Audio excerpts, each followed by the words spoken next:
एक दिन जंगल के शेर ने घोषणा की कि वह जंगल का राजा है और कोई भी जानवर उसके फैसलों के खिलाफ नहीं जा सकता। शेर की ताकत के सामने सभी जानवर डर गए थे और उसके आदेश के खिलाफ बोलने की हिम्मत नहीं करते थे। एक दिन शेर अपनी सल्तनत में घूम रहा था, तभी उसने एक बिल्ली को देखा जो आराम से सो रही थी। शेर ने बिल्ली के पास जाकर कहा, क्या तुम्हें पता है कि मैं इस जंगल का राजा हूँ और तुम्हें मेरे सामने आदर के साथ पेश आना चाहिए। बिल्ली ने शेर की ओर देखा और बड़े आराम से कहा, मुझे पता है कि तुम शक्तिशाली हो, लेकिन मैं तुमसे अलग हूँ। तुम ताकत के बल पर राज करते हो, लेकिन मैं बुद्धि और चतुराई से अपनी जिंदगी जीती हूँ। शेर बिल्ली की बातों पर हंसकर बोला, तुम्हारी छोटी सी अक्ल मेरी ताकत के सामने कुछ भी नहीं है। बिल्ली ने कहा, तुम्हारी ताकत पर किसी को आपत्ति नहीं है, लेकिन याद रखना, हमेशा ताकत ही सब कुछ नहीं होती। कभी कभी बुद्धि और चतुराई भी बड़े बड़े समस्याओं का हल निकाल लेती है। शेर ने बिल्ली की बातों को नजरअंदाज करते हुए कहा,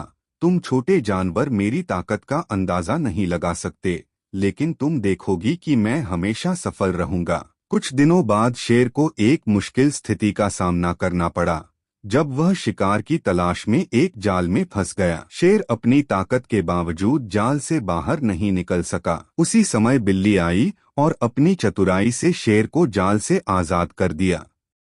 शेर हैरानी से बिल्ली को देखकर बोला, तुमने सच कहा था, बुद्धि और चतुराई वास्तव में ताकत से बड़ी होती है। सीख, ताकत और बुद्धि दोनों महत्वपूर्ण हैं, लेकिन कई बार बुद्धि और चतुराई मुश्किल समय में मदद कर सकती है, जहां ताकत विफल हो जाती है।